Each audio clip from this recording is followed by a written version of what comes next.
নবী সাল্লাল্লাহু আলাইহি ওয়াসাল্লাম বলেছেন চোখের বদনজর এমন সত্য যে একটা উটকে এই রান্নার ডেকচির মধ্যে ঢুকাই ফেলতে পারে।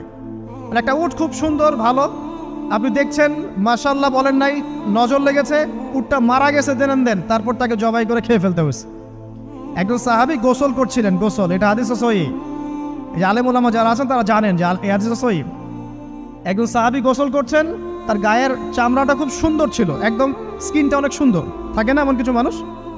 আচ্ছা, এখন আরেকজন সাহাবী এই গোসল দেখছেন দূর থেকে, দেখে বলছেন যে কি চমৎকার তার শরীরের রংটা, যেন কুমারী নারীর মতো, অনেকটা এমন একটা কথা তিনি বলেছিলেন। সাথে সাথে এই সাহাবী অজ্ঞান হয়ে পড়ে গেছে।